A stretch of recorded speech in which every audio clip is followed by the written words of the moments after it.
Судалгаа бүглүүлэх нэрээр бусдын цахим хаягт нэвтрэн хүмүүсийг залилжээ. Дархлаажуулалтад бүрэн хамрагдаагүй байдал Улаанбурхны халдвар тархах нэг нөхцөл болж байна. Онцгой байдлын албахагчид өнгөрсөн 7 хоногт 14 хүний амь насыг авран хамгааллаа. Гадаад харилцааны сайд Батцэг Пап Францистэй салхиус гүйцэтгэх ёслолд оролцлоо. Манай телевизээс зарласан дуу шүлгийн уралдаанд оролцохдоо дагалдах баримтыг заавал бүглэж ирүүлээрэй. Ice Global-ийн цөөн хормын мэдээ эхэлж байна. Facebook профайл руу тань өөр хэн нэгэн нэвтэрч байгаа эсхийг хэрхэн шалгах вэ?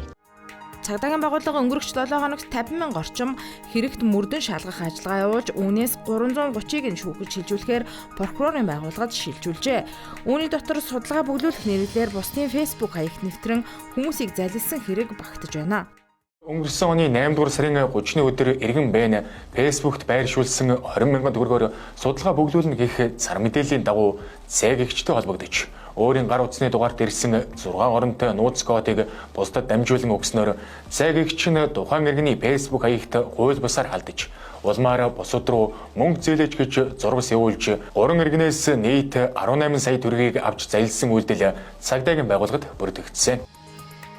Түүнчлэн нэн ховор ургамал олох дэрвгэр жиргрүүг хууль бусаар бэлтгэж эхлогд 102 сая төгрөгийн хохирол учруулсан хэргийг шийдвүлжээ.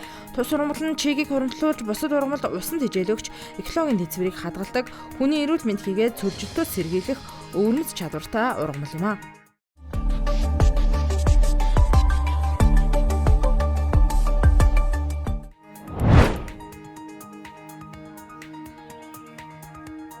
Улаанбарх өвчний халдварын батлагдсан тохиолдол 907 болж нэмэгджээ. Нийт 8 аймагт гараад байгаа Сэлэнг, Дорногойд тус бүрнийг, Архангай аймагт 4, Хинтэн аймагт 6, Төв аймагт 10, Баян-Хонгорт 18, Дундгойд 95, Өмнөговьд 195 тохиолдол гарсан байна.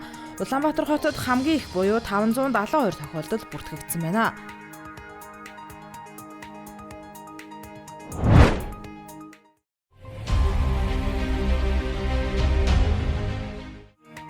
Улсын хэмжээнд өнгөрсөн 7 хоногт 8 дүүрэг 42 суманд 173 удаагийн аюулт үзэгдэл осол бүртгэгдсэн байна. Үүнээс онцгой байдлын албахагчид 14 хүний амь насыг авран хамгаалжээ. Гамшиг ослын 151 нь ахуйн галт төмөртэй холбоотой байна. Мөн 8 удаа ой хоёрын галт төмөр гарч 1 удаа газар хөдөлж 2 удаа хүчтэй салхи шуурга дэгдсэн байна. Түүнчлэн хүний буруутай үйл ажиллагаанаас болж 9 осол гарч биологийн гаралтай өвчлөлийн 2 дуудлага тус тус бүртгэгдсэн байна.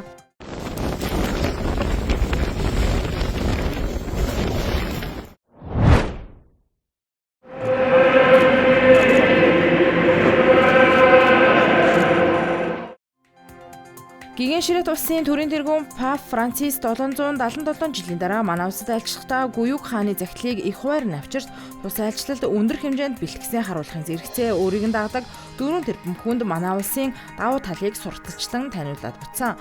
Түүний тэнгэр шиг байх тухай хэрэгцүүлэлийг мартах учиргүй. Монголчууд бол агуу төвхтэй ард түмэн бас их муу амьдрах бас заяа багхгүй дэлхийг байлдан дагуулж ирсэн энэ хүчрхэг гүрний үндэстнүүд бол үндэстэн хүмүүс нь бол бүх тэнгэр шигэ уужуу тэнгэрийн хязгааргүй хаяа шигэ амар амгалан дотроо оршиж дэлхийн их таймныг одоо манлайлж ирсэн шашны эрхчлөөний бэлэг шашны эрхчлөөний бэлэг тэмдэг болсон ийм гайхамшигтай ард түмэн юм а гэдгийг одоо дэлхийд даяар зарласан. Ромын Ватикан хотноо болсон Пап Францистай салхиус гүйцэтгэх ёслолд 40-од орны ерөнхийлөгч, 60 гаруй орны ерөнхий сайд, 20 гаруй орны гадаад хэргийн сайд нар оролцжээ.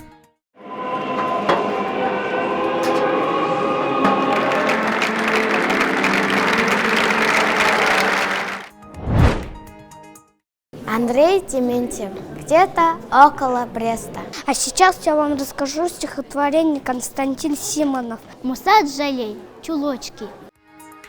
Ice Global телевизээс аваа их орны дайны айлалтын 80 жилийн зориулан зохион байгуулж байгаа дуу шүлгийн уралдаан үргэлжилж байна. Танаа телевизээс тийм ийм том уралдаан зарлж байгаад би бол их баяртай хүлээж авч байгаа. Ягаад гэвэл энэ түүхэн үйл явдал энэ цаг үед одоо ийм байдлаар дурсагдах ёстой. За энэ уралдаанд бол одоо Монголын одоо хүүхдүүдээс эхлээд мэрэгжлийн яруу найрагчид уран бүтээлчд хүртэл оролцох юм боломжтой юм байна.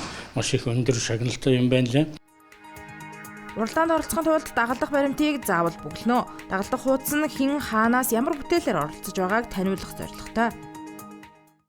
С Днем Победы, теплым маем, от души вас поздравляем, всем желаем мира жить, чистым небом дорожить. Ice Global-ийн цөөн хормын мэдээ байла. Ажлын амжилт хүсье.